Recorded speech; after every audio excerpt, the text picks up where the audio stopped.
फर्स्टतः find values of x, x के मान ज्ञात करे के बाद। ठीक, तो एक्स के मान ज्ञात करे में दू गो प्रश्न बा साथ के। पहला प्रश्न दिले बा 4 5 1 और एगो और एकरे में दिले बा डिटर्मिनेंट 2x 4 6 x। ठीक, कहता है x के वैल्यू फाइंड करो, कुछ नहीं करे के भैया, एकदम आराम से देखो। सबसे पहले ए डिटर्मिनेंट के वैल्यू निकाल दो, एन डिटर्मिनेंट के मान निकाल दो।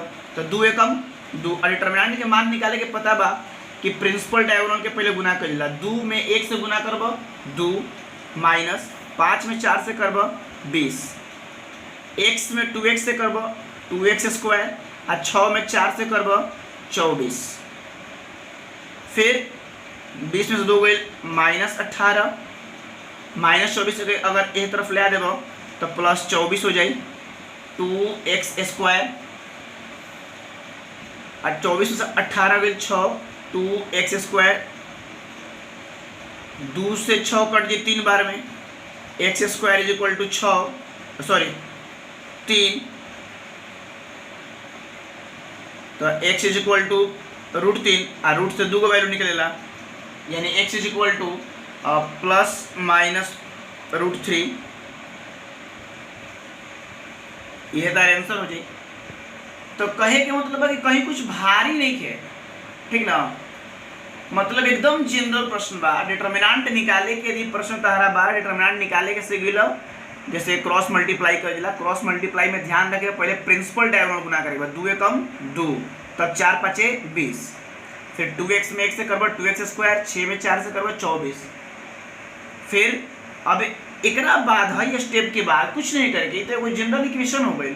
जनरल इक्वेशन सॉल्व करे तो जान कर आराम से सॉल्व कर लेबा, कोई दिक्कत नहीं है। एकरे सेकंड क्वेश्चन में देखा, सेकंड क्वेश्चन में देखा होता नहीं, घबराए की बात नहीं है। ए में दिले बा कि 2 3 4 5 is equal to x 3 2x 5। ठीक, कोई दिक्कत नहीं है।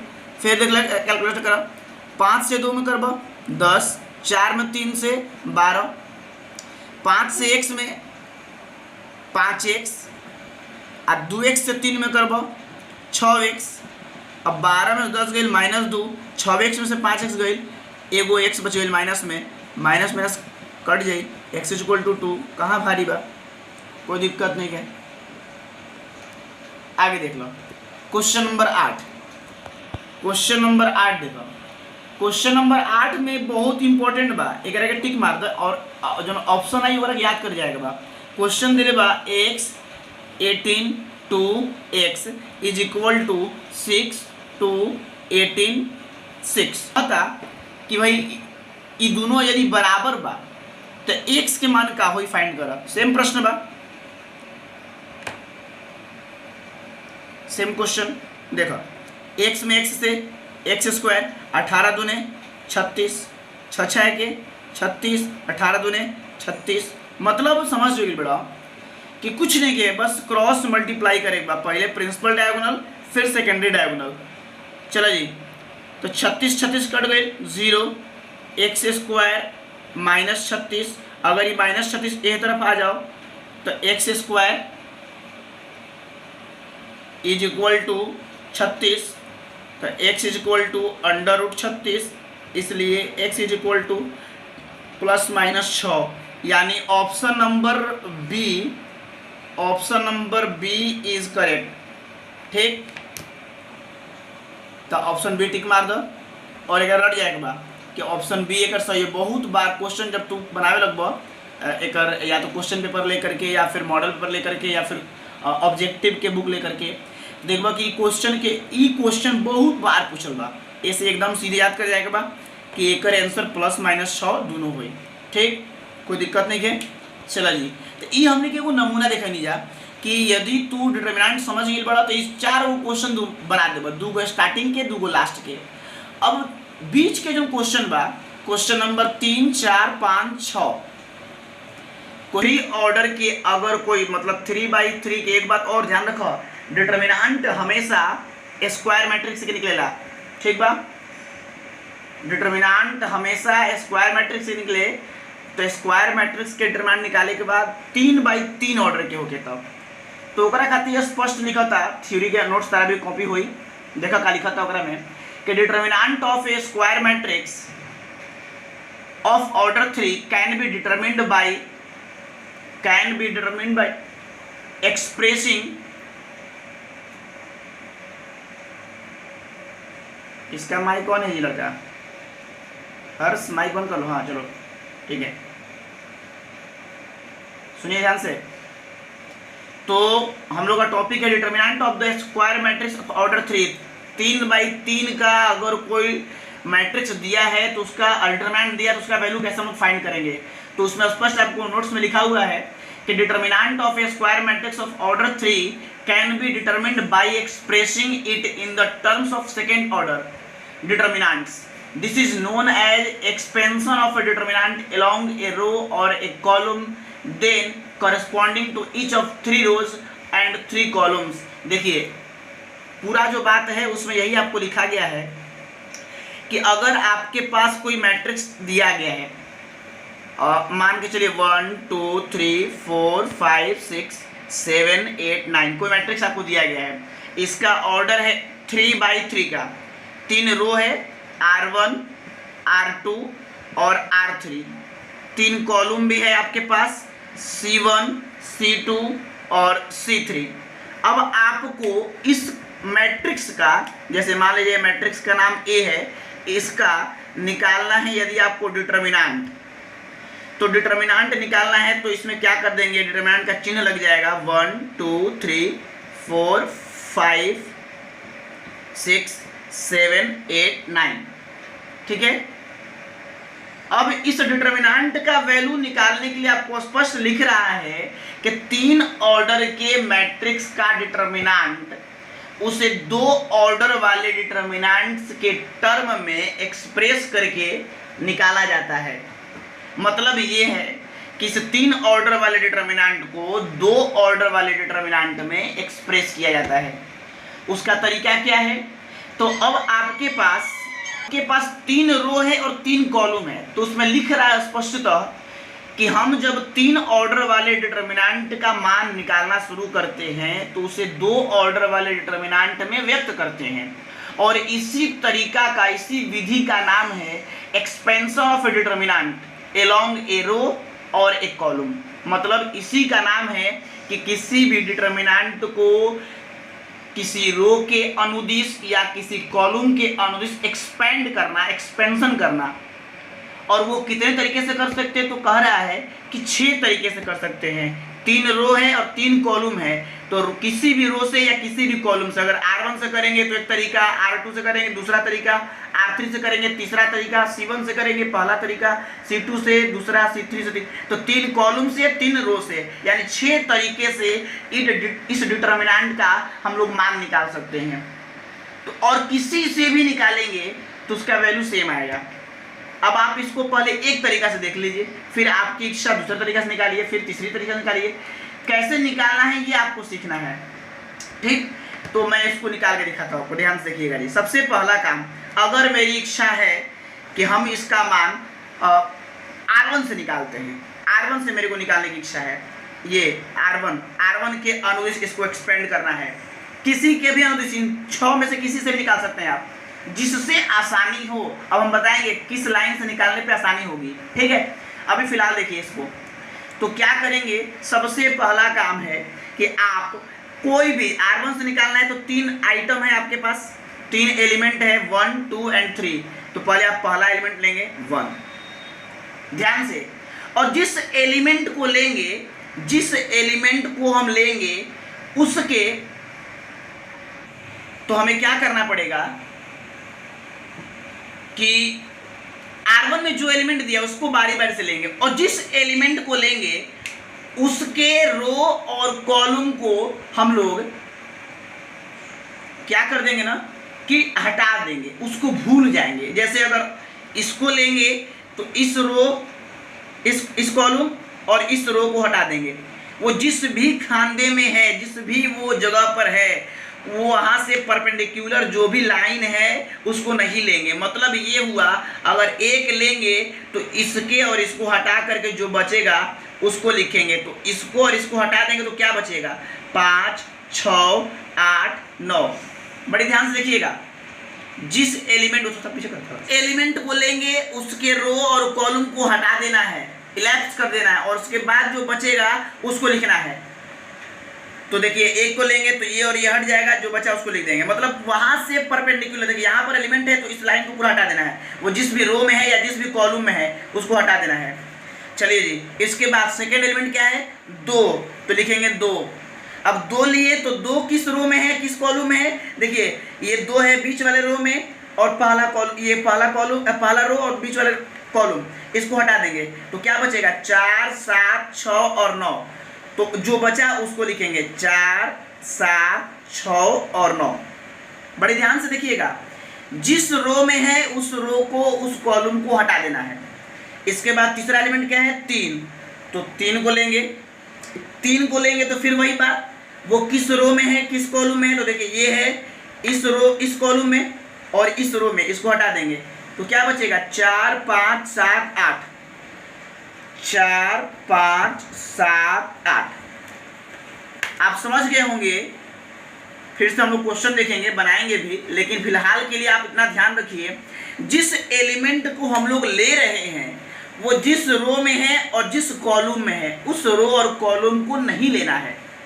आपको पहले से भी हम बता चुके हैं कि हम लोग का एक संस्कार होता है कि अपने घर वाले लोगों को थोड़ा कम भी दे तो कोई बात नहीं, बाहर आने वाले लोगों को भोजन करा दिया जाता है, उसको हेल्प किया। जैसे देखिए ये पहला कॉलम में है, पहला रो में है, तो अपने घर वाले को नहीं लेगा, बाद वाले घर वाले को लेगा, 5, 6, 8, 9 उसके बाद को लेगा। 2 है सेकंड कॉलम में फर्स्ट रो में, तो सेकंड कॉलम फर्स्ट रो को हटा देंगे, 4, 7, 6, 9 उसको लेंगे। फिर ऐसे ही 3 वाले को भी करेंगे। अब देखिए ये 3 ऑर्डर का मैट्रिक्स 2 ऑर्डर वाले डिटर्मिनेंट में आपको बदल चुका है, और 2 ऑर्डर का कैसे निकाला जाता है ये आपको पता है। अब आपको ध्यान इस बात का रखना है, हमने कोई जगह छोड़ा है, यहाँ चिन्ह क्या होगा ये आपको समझना है। और ये चिन्ह के लिए एक जनरल तरीका हम आपको बता दें पहले, फिर आपको बताएंगे कि वो कैसे होता है। देखिए चिन्ह निकालने का तरीका है कि ऐसे निकाला जाता है, -1 to the power i + j। ये देखिए ये है आपके साइन के लिए फॉर्मूला।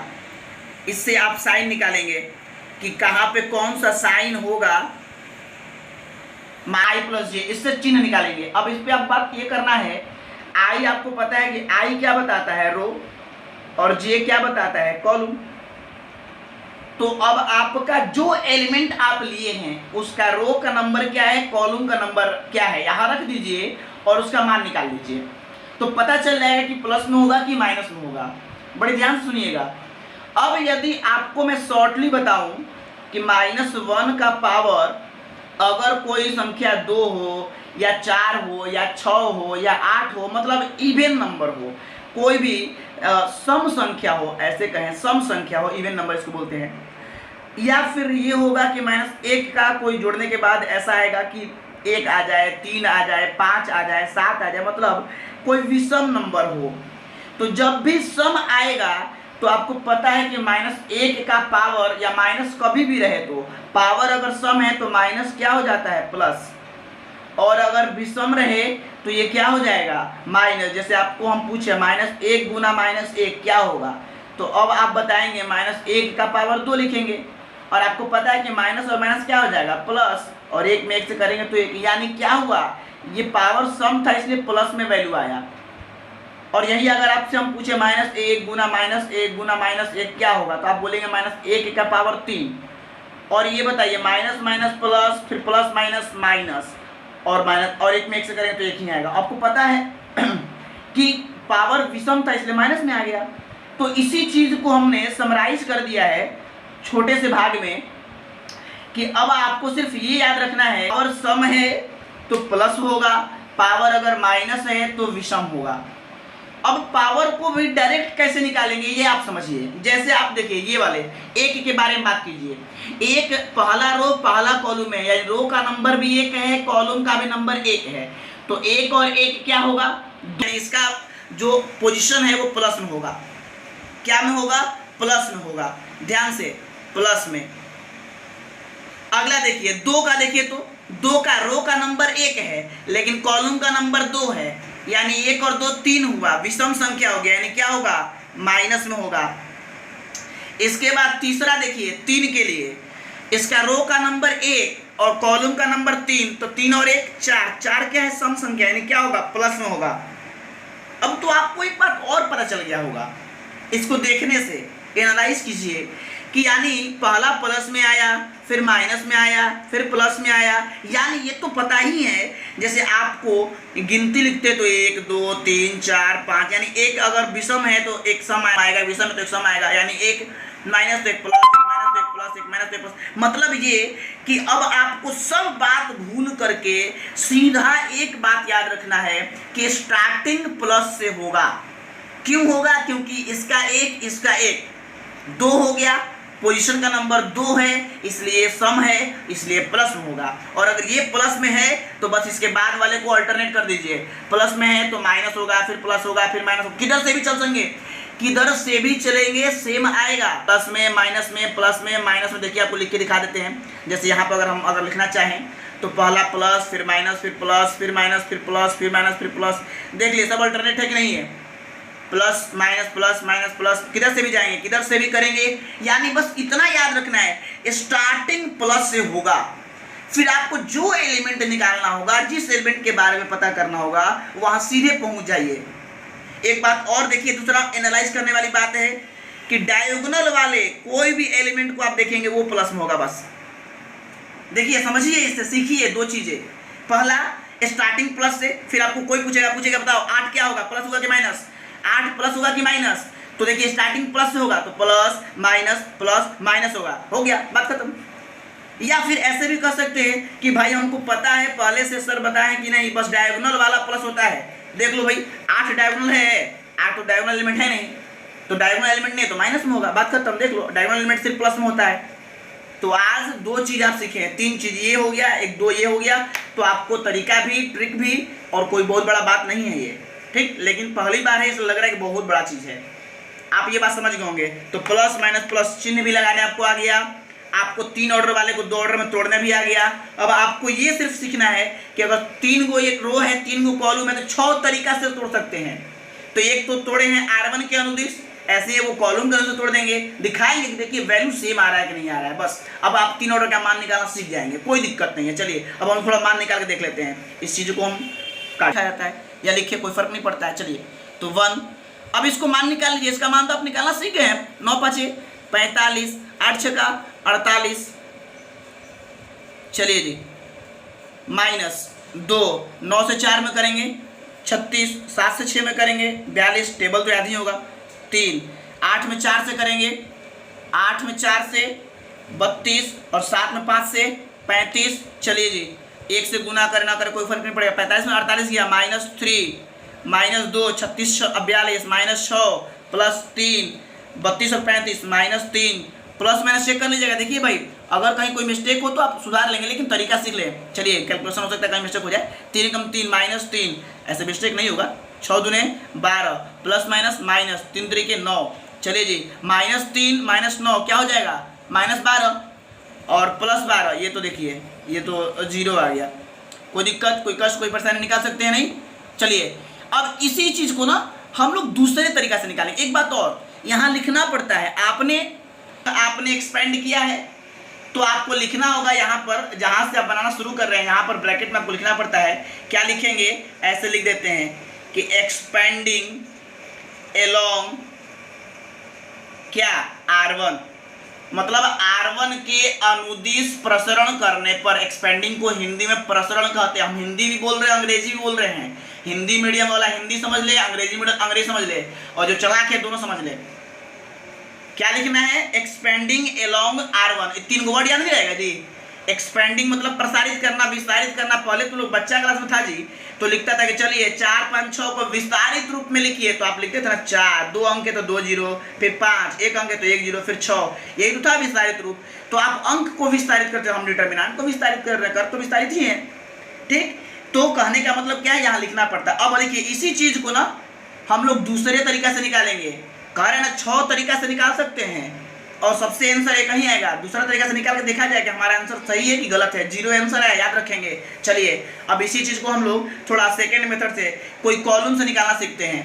चलिए जी आते ना C2 से निकालते हैं। चलिए ये तो हमारी इच्छा है। ये देखिए ये जो कॉलम है ना C2, इससे हम लोग निकालते हैं। इसके एलोंग हम लोग इसको एक्सपेंड करेंगे। चलिए जी अब आप ध्यान से देखेंगे तो सबसे पहला एलिमेंट क्या है 2, तो 2 लिख लीजिए। उसके बाद जैसे आप उसको लिखेंगे उस लाइन को, उस रो को, उस कॉलम को हटा दीजिए। तो ये देखिए ये वाला कॉलम हट जाएगा पूरा और ये वाला कॉलम हट जाएगा। तो क्या बचेगा 4 7 6 9, 4 7 6 9, आंख बैठा देना है बस। उसके बाद 2 देखिए इसके लॉन्ग करें ना तो 2 ले लिए, एक्सपेंड कर दिए। फिर 5 लेंगे, 5, फिर 5 इस रो में है, इस कॉलम में है, उसको हटा दीजिए। तो क्या बचेगा 1 3 7 9। देखिए जिसमें है ना उस रो और उस कॉलम को हटा दीजिए, फिर जो एलिमेंट आपको बचा है ना उसको लिख लीजिए 1 3 7 9। फिर इसके बाद तीसरा एलिमेंट क्या है 8। देख ले 2 5 8, 2 5 8, ठीक है। चलिए जी 8 लेंगे तो ये वाला रो और बीच वाला कॉलम हट ही जाएगा। तो 1 4 3 6, 1 4 3 6, ये तो हो गया एक्सपेंडिंग। किसके लॉन्ग, यहाँ लिख देंगे C2 के लॉन्ग। अब रहा बात एक्सपेंड तो कर दिए, तो भाई मेरे ये चिन्ह क्या होगा। चलिए आपको पता है, बस पढ़िए यहाँ से। आपको यहाँ से लिखना है, इसका चिन्ह लिखना है। तो स्टार्टिंग प्लस होता है, प्लस के बाद माइनस, ये माइनस है। उसके बाद वाला प्लस, फिर उसके बाद वाला माइनस, हो गया, कोई कष्ट नहीं है। स्टार्टिंग से वहां तक पहुंच जाएगा, वहां से लाइन से अपना घूम जाएंगे, माइनस प्लस माइनस ऐसे अल्टरनेट करके। अब चलिए चेक करना है कि हमारा सही था कि नहीं। 36, चलिए जी माइनस 7 छक्का 42 प्लस 5 9 एकम 9 7 के 21 माइनस 8 6 एकम 6 4 तिहाई 12। चलिए माइनस 2 गुना, इसको घटा देंगे माइनस 6। चलिए जी प्लस 5, इसको घटा देंगे, कितना हो जाएगा जी देखना 12 9 21 होता है ना जी, 12 8 20 21, ठीक है। माइनस 8 गुना ये कितना हो जाएगा माइनस और 6। चलिए जी माइनस माइनस प्लस 6 दूने 12 plus minus minus 12 25 60 plus minus minus 8 छक्का 48 माइनस माइनस प्लस। चलिए जी 48 12 60 माइनस 60 इज इक्वल टू 0। लग रहा है कि आंसर हम लोगों का सही था, कोई दिक्कत कोई कष्ट कोई परेशानी नहीं है। चलिए जी तो इस प्रकार से आप सीख गए 3 0 0 4 5 और 3 8 6 ऐसे कोई दिया, बहुत बड़ा अंक दिया है, ठीक। अब आप देखिए इसमें से किसके, हाँ किसके एलोंग आप निकालेंगे तो जल्दी निकलेगा। तो अब आपको ये याद रखना है कि हमको उसी के एलोंग डिटरमिनेंट को एक्सपेंड करना होगा जिसमें अधिक से अधिक 0 रहेगा, क्योंकि 0 रहेगा तो फिर गुना करना नहीं पड़ेगा। और 0 से तो पता ही है 0 ही तो हीरो है। जैसे देखिए इस रो में R2 में 2 0 है, तो हमको तो ये दोनों तो करना ही नहीं पड़ेगा, तो आराम से जल्दी निकल जाएगा, फास्ट कैलकुलेशन हो जाएगा। देखिए जैसे अगर हम R2 के लॉन्ग निकालेंगे तो क्या लिखेंगे, R2 के लॉन्ग पहला एलिमेंट 3 लेंगे तो ये वाला, ये देखिए ये वाला रो कॉलम और ये वाला रो हट जाएगा। तो क्या बचेगा 4 5 8 6, देख लो भाई ये वाला और ये वाला हटा देंगे तो 4 5 8 6। जिस रो में है ना उस रो और उस कॉलम को हटा दी, देखिए, और उसके बाद जो बचे ना उसको लिख देंगे। तो क्या बचा है 4 5 8 6 लिख दिए। उसके बाद क्या है 0 लेंगे तो सेकेंड वाला बीच वाला हटा देंगे तो 2 5 3 6, फिर 0 है तो 0, फिर ये वाला हटा देंगे तो 2 4 3 8, 2 4 3 8। अब आप बताओ यहाँ से स्टार्ट करना प्लस माइनस, इसका साइन क्या होगा माइनस, फिर अल्टरनेट हो जाएगा प्लस माइनस एक एक चिन्ह। अच्छा अब आप देखो 0 से गुना करोगे ना करोगे कोई फर्क पड़ेगा जी, नहीं पड़ेगा। पता है कि इसका कुछ भी मान है 0 से गुना करने में 0 ही होगा, ये भी कुछ भी मान है 0 से गुना करने में 0 ही आएगा, तो हम क्यों गुना करेंगे फालतू में। चलिए माइनस 3 इसको निकाले 6 चौका 24 8 5 40 और ये सब 0। हो गया, बन गया फट से। -3 इसको गुना कर देंगे -16, 16 3 48 आंसर। तो तरीका क्या करना है, किस मार्क से ज़्यादा निकालना है, उसी तरीके से ज़्यादा निकालिएगा जिस लाइन में रो या कॉलम कोई भी हो जिसमें अधिक से अधिक जीरो रहे। जिसमें अधिक से अधिक जीरो रहेगा उस रो या कॉलम से निकालना बेहद आसान है। ठीक, तो आप निकालना भी सीख गए, तरीका भी सीख गए। प्लस माइनस होगा, कैसे होगा, स्टार्टिंग प्लस से होगा, डायगोनल वाला प्लस होता है, बाकी सब माइनस होता है। फिर क्यों माइनस प्लस कहाँ से आया ये भी आपको पता है कि साइन निकालने का फॉर्मूला होता है -1/i+j, सब कुछ लिखा हुआ है। चलिए अब आप थ्योरी में देखेंगे, नोट करके एक चीज़ लिखा हुआ है कि वही बात लिखा है कि भाई प्लस और माइनस को कैसे हम लोग कैलकुलेट करेंगे। ठीक है, इसके बारे में आपको डिस्कस किया गया -1/i+j वाले में लिखा गया है। अगर ऑड है तो माइनस होगा, इवन है तो प्लस होगा, सब कुछ बता ही दिया आपको निकाल करके। चलिए जी, फिर एक बात लिखा है नोट नंबर 3 में, we have seen that value of determinant will remain and expanding the determinant along any row. वही बात कर रहा है कि आप किसी भी रो से किसी भी कॉलम से निकालेंगे उसका वैल्यू हमेशा सेम रहेगा। ये भी आपको पता ही होगा, आपको बना के भी दिखा दिए, कोई फर्क तो पड़ा नहीं।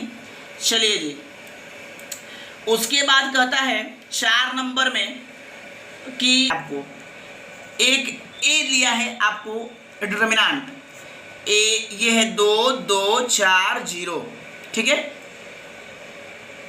और उसके बाद एक बी डिटरमिनेंट लिया है जिसका एलिमेंट है 1 2 1 0।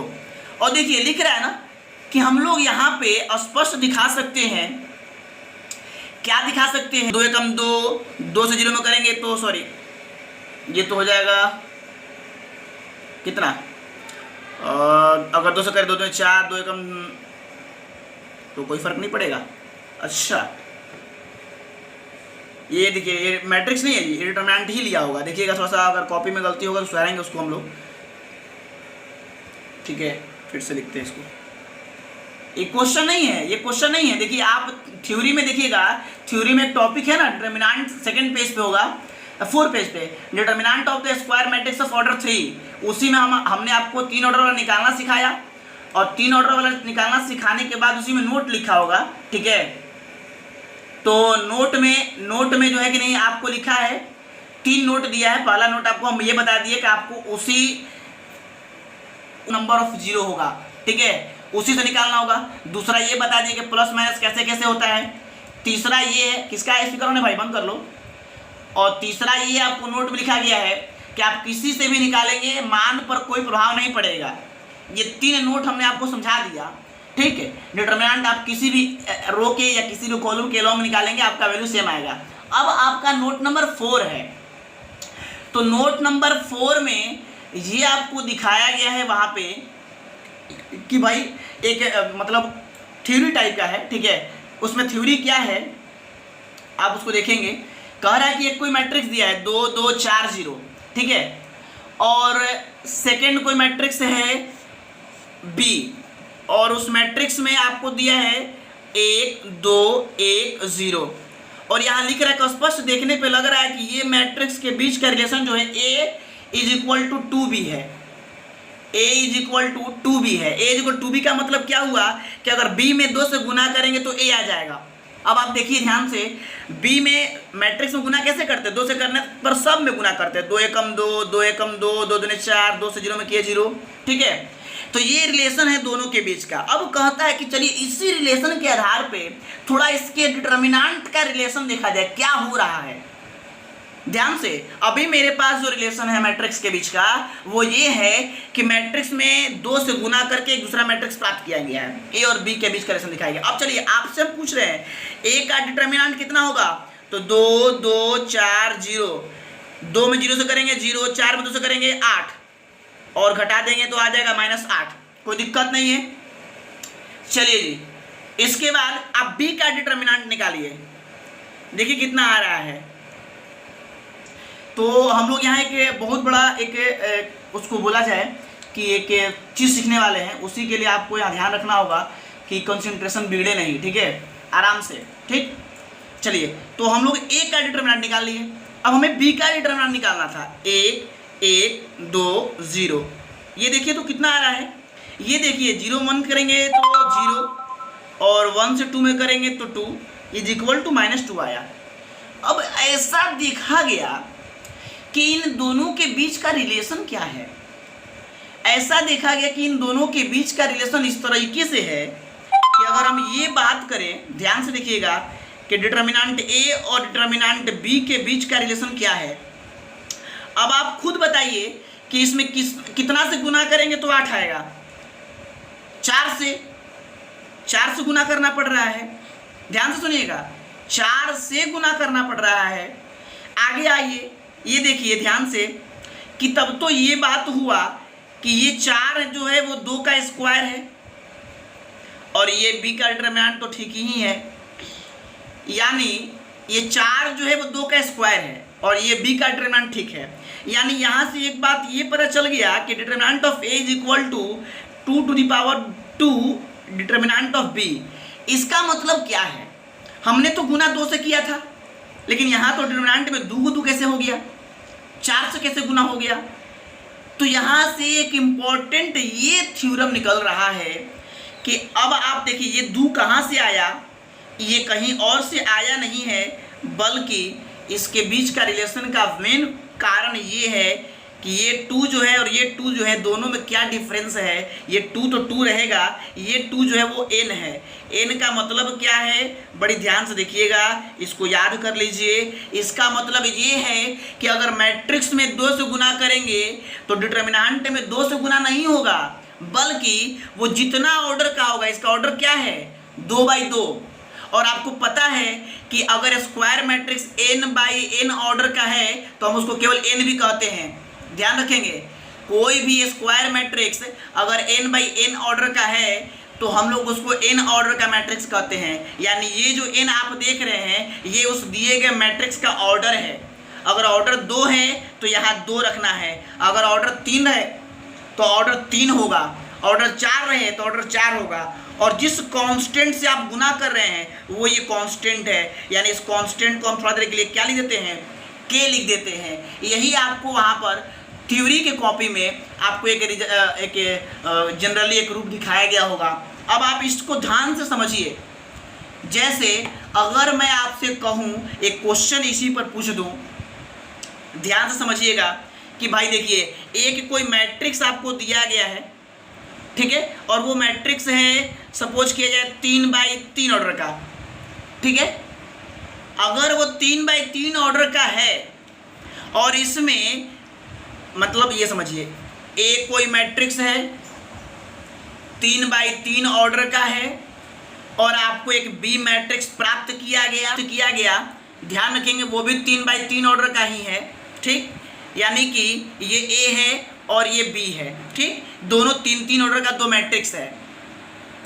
अगर इस मैट्रिक्स में 2 से गुना किया गया और उसका डिटर्मिनेंट निकाले तो इसका मान इसके डिटर्मिनेंट का कितना गुना हो जाएगा, आप समझिए।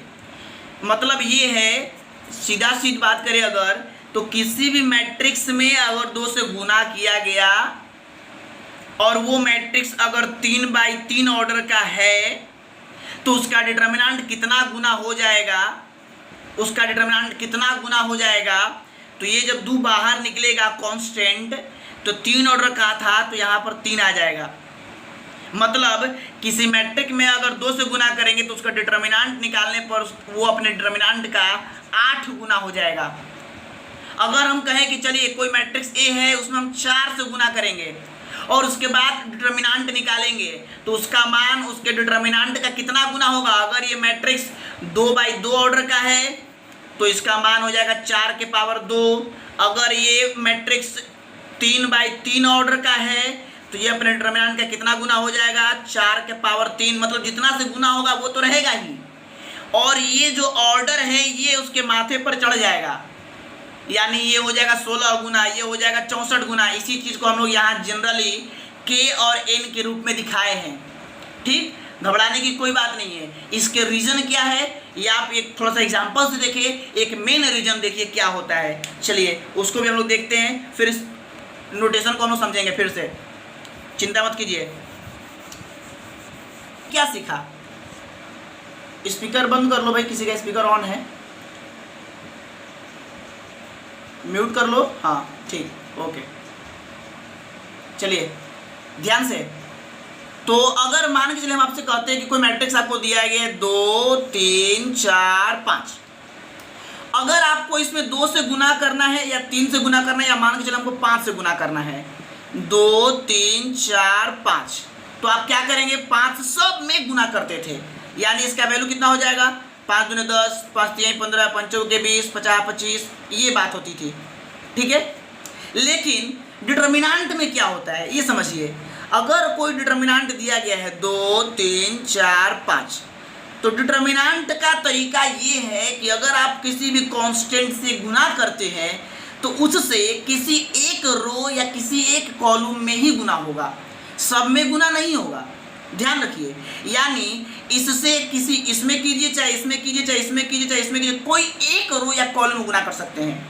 यानी 2 से गुना करना, तो मान लीजिए हम आर्मन में करेंगे तो क्या हो जाएगा, 2 से 2 दूने 4, 2 तिहाई 6, बस हो गया। मतलब ये आप समझिए, डिटर्मिनेंट में किसी एक रो या कॉलम में ही गुना होता है, लेकिन मैट्रिक्स में सब में गुना होता है। इसी चीज को अगर हम दूसरे तरीके से कहें तो यहाँ समझिए कि अगर कोई मैट्रिक्स 10 15 20, अगर इसमें से 5 कॉमन निकालेंगे तो ये सब में से निकल जाएगा। सब में से निकलने का मतलब ये हो जाएगा 1, ये हो जाएगा 2, ये हो जाएगा 3, ये हो जाएगा 4। चेक करिए, 5 कम 5, 15 प्रतिबंध, ठीक है। मतलब मैट्रिक्स में एक कॉमन निकालने पर सारे रो या कॉलम से एक ही निकल जाता है। लेकिन अगर आपको हम कहें कि चलिए डिटर्मिनेंट में से निकालिए, तो आप बदल जाएंगे। इसमें आपको किसी रो, जैसे कैसे आप किसी एक रो या किसी एक कॉलम में ही गुना करते थे, ऐसे ही कॉमन भी किसी एक रो या किसी एक कॉलम से ही निकलता है। जैसे अगर आप 5 कॉमन निकालेंगे, 1 5, तो इसका मतलब ये किसी एक रो या किसी एक कॉलम से निकला होगा, यानी पहला रो से निकलेगा तो क्या हो जाएगा 1 2, बाकी वाला ऐसे ही रहेगा। आप समझ रहे होंगे। अगर इससे भी निकालना है तो एक और 5 निकला पड़ेगा, तब ये क्या हो जाएगा 5 3 15 और 5 चौके 20। आप बात को समझ गए। गुना करना भी, कॉमन निकालना भी। गुना करने में क्या होता है, मैट्रिक्स में एक गुना हुआ सब में, कॉमन निकालना मैट्रिक्स में एक निकला सब में से। लेकिन डिटर्मिनेंट में क्या है, गुना करेंगे, एक से गुना करेंगे तो सब में नहीं होगा, किसी एक रो या किसी एक कॉलम में ही होगा। ऐसे कॉमन भी निकालेंगे तो एक अंक किसी एक कॉमन किसी एक रो या किसी एक कॉलम से निकलेगा। अगर दोनों रो से निकालना है तो 2 5 लिखना होगा। अब आप नहीं समझ गए, यहाँ 5 1 था, यहाँ 5 क्या हो गया, स्क्वायर हो गया। स्क्वायर हो गया मतलब क्या हुआ, इसका मतलब ये हुआ अगर ये मैट्रिक्स ए है, ये मैट्रिक्स बी है, तो यहाँ पर क्या रिलेशन था, a = 5b। और ये अगर मैट्रिक्स ए और ये अगर मैट्रिक्स बी है तो यहाँ पर क्या रिलेशन हो गया, a = a का डिटर्मिनेंट 5 के स्क्वायर डिटर्मिनेंट ऑफ b। यानी कि जितना से आप गुना करेंगे वो उसका पावर में उसका ऑर्डर आ जाएगा। ये 2/2 का था तो 2 आ गया, क्योंकि दोनों में गुना होगा। 3 ऑर्डर का रहेगा तो 3 हो जाएगा, 4 ऑर्डर का रहेगा तो 4 हो जाएगा। बात समझ रहे हैं। यानी जितना से गुना करेंगे उसके पावर में उसका कुछ जो है कि नहीं, जो ऑर्डर है वो आ जाएगा। यदि आप इतना बात समझ गए तो थोड़े देर के लिए आज जो है हम लोग उसको थोड़ा डिस्कस कर लें। आप समझ रहे होंगे, समझदार व्यक्ति हैं।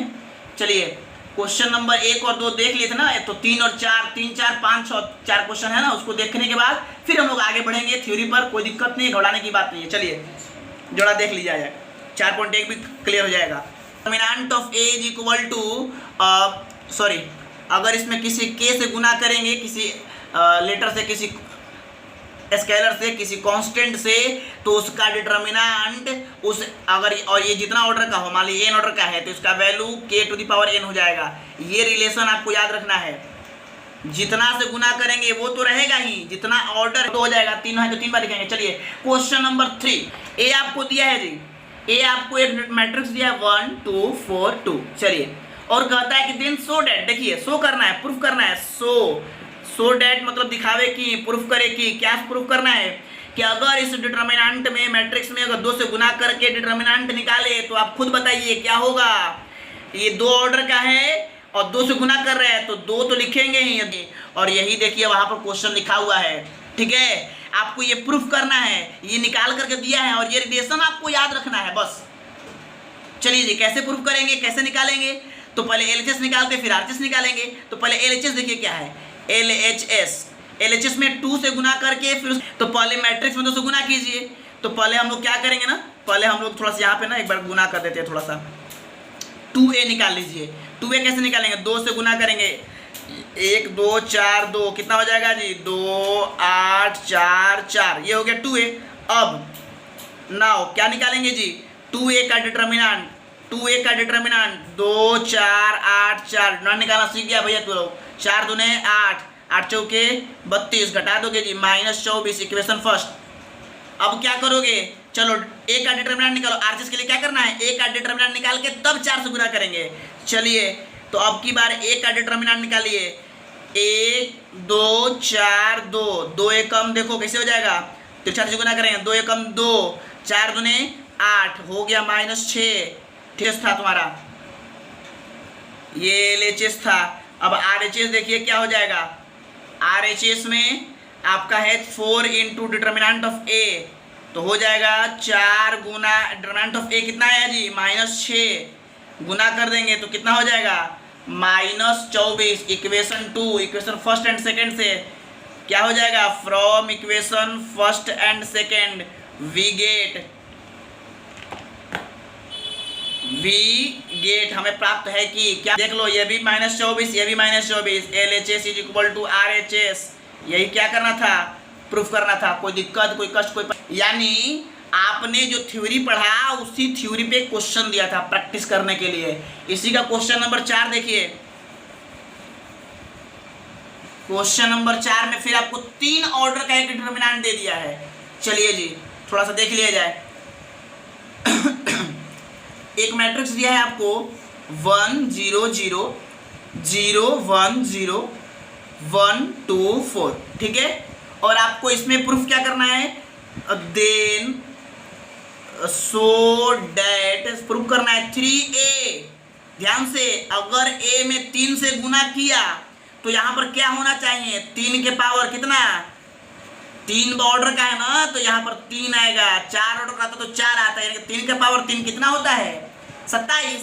और देख लो 27 दिया ही है प्रश्न में, तो ये आपको क्वेश्चन भी दे देगा, बनाने के लिए भी दे देगा, आपको जैसे हो समझ निकाले थे वैसे ही निकालिए। पहले एलएचएस ज्ञात करना है, एलएचएस कैसे निकलेगा, तो पहले 3a है ना, तो 3a है तो पहले a में 3 से गुना करके उसका डिटर्मिनेंट निकालेंगे। चलिए जी, तो आप पहले निकालिए 3a, तो 3 की जगह पर 3, और a आपका क्या दिया है मैट्रिक्स में 1 0 0 0 1 0 1 2 का 4। चलिए गुना कैसे करते हैं, डिटर्मिनेंट में नहीं, मैट्रिक्स है ये, मैट्रिक्स में सब में गुना होगा, तो 3 से गुना करेंगे सब में, 3 एकम 3 0 0, 3 से 0, 3 एकम 3 0, 3 एकम 3, 3 दूने 6, 3 चौके 12। चलिए जी ये तो हो गया आपका 3a। अब 3a का क्या निकालना है डिटर्मिनेंट, ये आपका हो जाएगा LHS। 3a का डिटर्मिनेंट निकालना है, इसका डिटर्मिनेंट निकालिए, 3 0 3 0 3 6 0 0 12। अब आप बताइए किस रो के लॉन्ग निकालने पर आसानी होगी। मैंने आपको बताया था कि जिस रो या कॉलम में अधिक से अधिक जीरो रहे उसी रो या कॉलम से निकालेंगे तो जल्दी निकल जाएगा। अब देखिए इस रो या कॉलम में किसमें ज़्यादा जीरो है, ये देखिए C1 में भी 2 जीरो है, C2 में भी 2 जीरो है, तो दोनों में से किसी एक को ले सकते हैं, जिसमें ज़्यादा जीरो रहे उसी में, दोनों 2 है तो कोई लेंगे। चलिए हम ले रहे हैं आपको C1, ठीक, तो C1 के लॉन्ग तो जीरो वाले को लिखना ही नहीं है, छोड़ दिया जाए, सीधे इसका क्या होगा, पहला एलिमेंट लेंगे, उस रो और उस कॉलम को हटा देंगे, तो ये और ये हट जाएगा, तो जो बचेगा क्या बचेगा 3 6 0 12 हो गया। अब इसको नहीं लिखेंगे जीरो, जो काहे के लिखेंगे, जीरो पता है जीरो हो जाएगा, काहे के लिए लिखें, ऐसे दिखाने के लिए जीरो जीरो, काहे के लिए भाई फालतू में, कोई फर्क नहीं पड़ता है, जीरो है तो खत्म, इसीलिए तो लिया जा रहा है जिसमें जीरो है। अब एक बात और, इसका साइन क्या होगा इसको ध्यान रखना है ना, स्टार्टिंग है प्लस से और पहला ही एलिमेंट है तो प्लस ही होगा, तो कोई दिक्कत नहीं है। चलिए तो ये कितना हो गया 3, और इसका मान निकाल लीजिए, 12 में 3 से करेंगे 36, 6 में 0 से 0, कोई दिक्कत नहीं है, 36 और 3 में गुना आप तो कर नहीं देंगे, 36 का पढ़ा सबको याद नहीं होगा, 101 8 याद नहीं होगा, आपको पता है, सब याद करो, सब मूर्खा देंगे। चलो जी नाउ अब हम लोग क्या करेंगे, आरएचएस निकालेंगे। तो आरएचएस में क्या करना है, पहले डिटर्मिनेंट निकाल करके तब 27 से गुना करना है। तो पहले आप डिटर्मिनेंट निकालिए, ए का डिटर्मिनेंट 1 0 0 0 1 0 1 2 4। देख भाई मेरे, ये किसके अलॉन्ग निकाले थे? ये निकाले थे C1 के अलॉन्ग, C1 ऐसे C1 के अलॉन्ग C1। देखो शॉर्ट में लिखे हैं, E से एक्सपेंडिंग, A से अलॉन्ग, C से C1, ठीक है। अब देखो थोड़ा हम ना इसको C2 से निकालते हैं, क्योंकि इसमें भी 2 0 है, कोई फर्क नहीं पड़ेगा। चलो तो 0 खत्म, 1 लेंगे, 1 लेंगे तो ये वाला रो और ये वाला कॉलम खत्म, तो 1 1 4 0 ये बचेगा, 1 1 4 0। बाकी सब 0 0 नहीं लिखेंगे, काहे के लिखेंगे। चलो अब ये 1 का क्या है, रो का पोजीशन, उसके अनुसार चिन्ह क्या होगा। चलो ये प्लस है, ये माइनस, तो ये क्या होगा, प्लस लिख देंगे। और पता है कि डायगोनल में है, और डायगोनल वाला हमेशा प्लस होता है, याद रखना है। ये किसके अलॉन्ग है, लिख देंगे एक्सपेंडिंग अलॉन्ग C2। ये लिखोगे तो बाद में तुमको पता चलेगा, तो तुम्हें भुला जाओगे, अरे ये तो जो एक है, जो एक है, जो एक है, तो कौन से, तो लिखना पड़ेगा C2, समझ जाएगा कि ओ ये इससे हुआ है, C2 से हुआ है, ठीक है। चलिए जी, इसका मान कितना होगा, 1 4 एकम 4 माइनस 1 में 0 से 0, 1 गुना 4 आ गया 4। अब निकालो RHS। RHS में क्या है जी, 27 गुना डिटरमिनेंट ऑफ A, 27 गुना A का मान 4, 27 चौके 8, ये इक्वेशन 2 आ गया। Now from equation first and second we get LHS is equal to RHS। हुआ कि नहीं हुआ प्रूफ। चलो जी, अगर प्रूफ हो गया तो अब दिमाग से सोचिए, हम आपको निकाल के भी दिखा दिए हैं, प्रैक्टिस भी करवा दिए हैं, यहाँ क्वेश्चन भी बना दिए हैं। तो क्वेश्चन नंबर 5 में डिटरमिनेंट का मान निकालना है, तो आपको 5 में दोनों आपको बनाना है। 4 को क्वेश्चन दिया 5 में, आप निकालिएगा। 6 नंबर में डिटरमिनेंट निकालना है, ये भी आप निकाल लेंगे। निकालना आपको सिखा दिया गया, किसी रो से किसी कॉलम से निकाल सकते हैं। इस प्रकार से 4 पॉइंट क्लियर। चलिए जी, आज ये थ्योरी, और इस चीज़ को बड़ी समझना होगा आपको। तो हम सोचते हैं कि इस चीज़ को ना आज ही दिखा दिया जाए कि कल दिखा दिया जाए, कल अच्छा, तो सुनो ना, कल दिखावल जाए, लेकिन एगो और काम सोच रहे हम थोड़ा सा। हाँ ठीक, ओके, टाइम हो गया और आगे से काल, लेकिन एक बात